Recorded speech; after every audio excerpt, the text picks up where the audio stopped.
Habacuc capítulos 1 al 3. Si hay algo que tengo claro en esta vida es que nunca debo dejar de hacer preguntas, porque gracias a todas esas preguntas que me he hecho desde pequeña, he llegado a ser la persona que soy hoy y he aprendido tantísimo de todo tipo de preguntas, hasta la que más pensaba que era absurda. De esas probablemente ha sido de las que más aprendizaje me he llevado. Y sí, puede que en algún momento te encuentres alguna persona que te diga qué pesada, siempre estás preguntando, o ¿y esta pregunta qué sentido tiene ahora? O ¿es que no sabes eso? Pues no, y si lo sé, pues quiero volverlo a preguntar y saber más, tal vez. Pero bueno, lo que vengo a decir aquí es que las preguntas nos llevan a sitios que antes no conocían, nos llevan a descubrir muchas áreas, muchas cosas que antes no conocíamos. También nos lleva a abrir nuestra visión, porque gracias a hacerte preguntas, yo lo veo como que vas desbloqueando otras áreas de tu mente, incluso como que aumenta tu creatividad, porque a cuantas más preguntas, más abierta tienes la visión. Por lo menos lo veo así y es como se me ha demostrado a lo largo de todos los años. Y esto es un gran ejemplo de lo que sucede en Habacuc. Habacuc era un hombre que empezó a hacerse preguntas, y lo que lo hace especial es que este libro de la Biblia es un diálogo de Habacuc con Dios. Además que le hace las preguntas más típicas, más repetidas que se han hecho en la historia, que la resumiría en que si Dios es bueno, ¿por qué están sucediendo todas estas cosas malas? ¿Por qué sigue habiendo maldad en el mundo? Si Dios es tan bueno, no puede quitar de repente toda la maldad y que todo esté bien, con paz, con tranquilidad. O sea, ¿qué está sucediendo aquí? Eso es lo que se preguntaba a Habacuc. Y esto es muy bueno porque gracias a que Habacuc le pregunta al Señor por qué están sucediendo toda esta serie de cosas, él encuentra respuestas. Habacuc estaba abierto y estaba dispuesto sobre todo a escuchar esas respuestas que el Señor tenía para él, porque una de las cosas que nos suele pasar es que preguntamos al Señor, pero tal vez no estamos dispuestos a esperar por su respuesta, o no estamos atentos, o la queremos para ya mismo. Y hay que decir que los tiempos de Dios no son los nuestros para nada, son totalmente diferentes. Habacuc es un gran ejemplo de espera, es un gran ejemplo de fe, es un gran ejemplo de comunicación, de no quedarse guardadas las cosas para él mismo y enfadarse, encerrarse en sí, sino que él supo hacer algo que no suele ser tan fácil para algunos, que es expresarlo. Para algunas personas es mucho trabajo, e incluso no saben el por qué está sucediendo todo esto. Pero en cambio Habacuc sí que supo expresárselo al Señor. Y es como empieza este libro, con ese diálogo entre el profeta y su Dios, y él va planteando unas preguntas y Dios responde. El profeta pregunta, Dios responde. Entonces empieza con esta pregunta que se sigue repitiendo a lo largo de los siglos y de los siglos y de los siglos. No, seguramente tú no serás el primero ni el último en hacerse esta pregunta. ¿Hasta cuándo Yahvé pedirá auxilio sin que tú escuches? Clamaré a ti violencia sin que tú salves. Estaba denunciando toda la violencia y la opresión que se encontraba en ese mismo momento en Judá. ¿Por qué me haces ver injusticias mientras tú miras la opresión? El hombre pregunta, Dios responde. Así que Dios le dice: voy a hacer una obra en vuestros días que no creeríais si os la contasen. Pero aquí no se refería a una obra agradable, sino a una obra de juicio, que iba a venir el juicio, y lo que haría sería movilizar a los caldeos, que eran los babilonios. Y hablaba de este pueblo como un pueblo cruel, fogoso, que se adueñaba de los países ajenos, terrible, espantoso, que imponía su ley y poder, es decir, que obligaba a todos aquellos que estaban bajo su dominio a seguir esa ley sin dejarles libertad, que hacían violencia, que se burlaban. Además, habían hecho de su fuerza, de la fuerza que ellos tenían, su Dios. Y esto es un gran problema, porque la fuerza puede que en algún momento nos falle. Es como aquí lo más parecido que he encontrado, como lo entendí, es, por ejemplo, aquellos que llegan a hacer de su cuerpo un culto.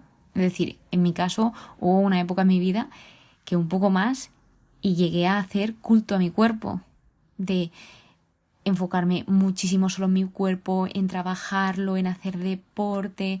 Llegó a empezar a ser una obsesión. Y eso es como hacer de tu cuerpo un ídolo, hacer de algo un ídolo. Entonces hay que cuidarse, pero hay que hacerlo con moderación. Todo, no solo cuidarse, sino todos los aspectos de la vida. De repente viene la segunda queja del profeta. Y es: ¿no eres tú desde antiguo, Yahvé, mi Dios, mi santo? Tú no mueres. Le llama roca, que es su roca firme. Tus ojos son puros, no pueden ver el mal. Eres incapaz de controlar la opresión.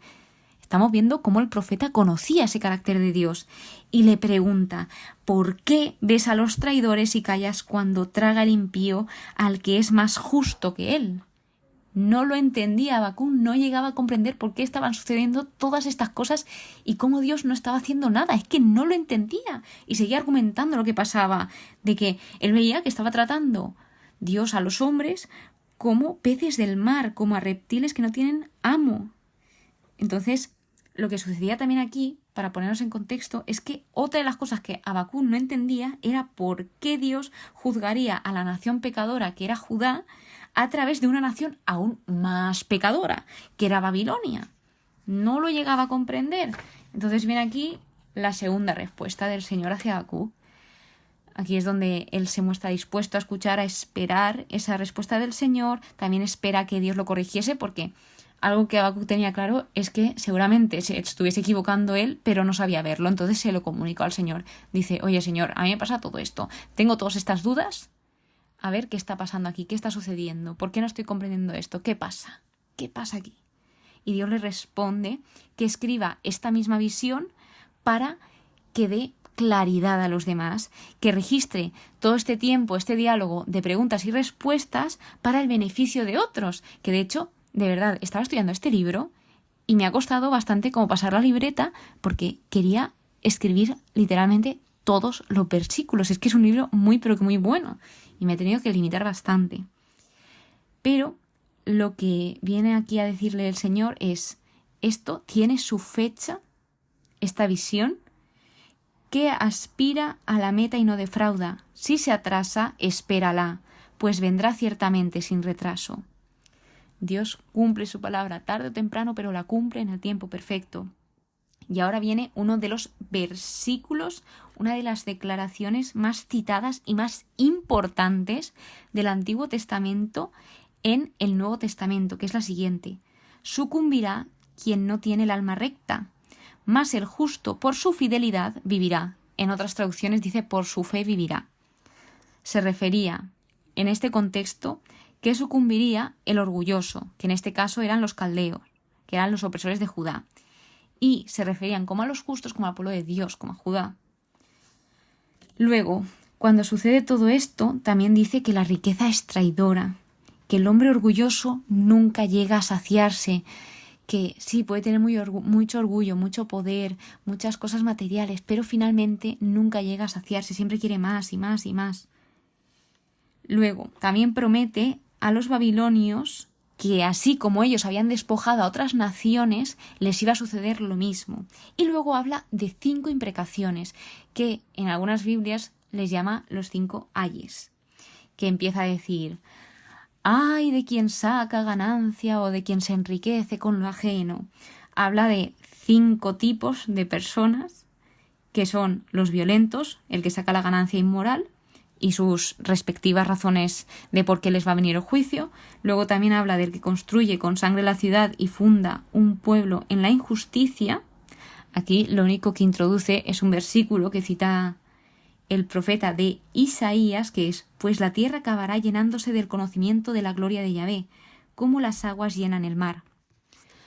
Otro tipo de ayes: el que emborracha y droga a sus vecinos para mirar su desnudez. Habla de el borracho y el que promueve a que los demás se emborrachen.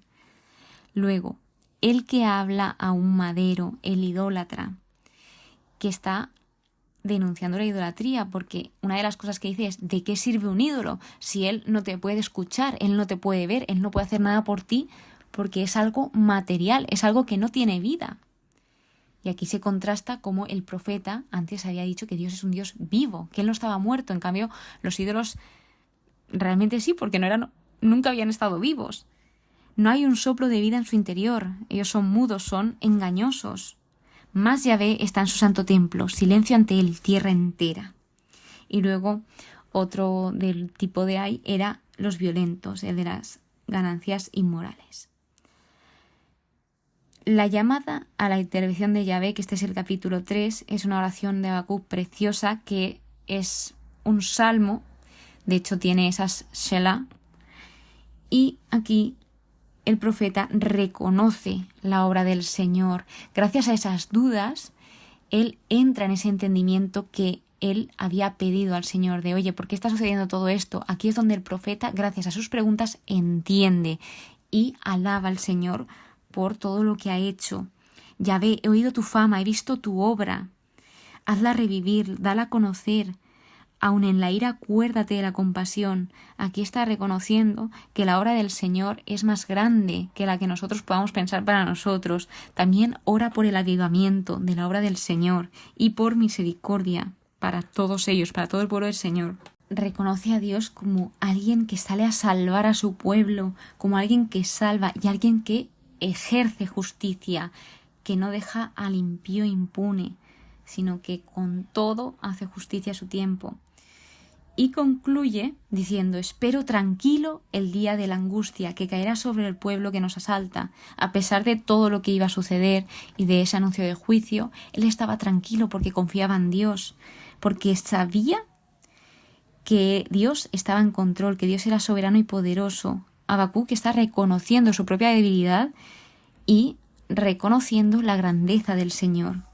Pero yo me alegraré en Yahvé, gozaré del Dios de mi salvación.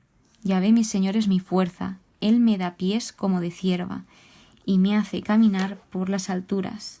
Con esto concluimos este breve libro de Habacuc, donde vemos esa importancia de hacernos preguntas. Y si tenemos alguna pregunta que hacerle a Dios, que no nos dé vergüenza. Señor, ¿por qué está pasando esto? ¿Por qué me pasa esto? No comprendo esta cosa, esta otra. ¿Por qué? ¿O para qué está sucediendo esto? Nunca nos cansemos de preguntar, ya sea algo nuestro, algo a un amigo, a un hermano, a un primo, a quien sea. Nunca te canses de preguntar ni te des por vencido, porque siempre, siempre, siempre te llevas un infinito aprendizaje de todas y cada una de tus preguntas. Muchísimas gracias por estar aquí, te espero en el siguiente episodio, espero que pases muy pero que muy buen día y que Dios te bendiga.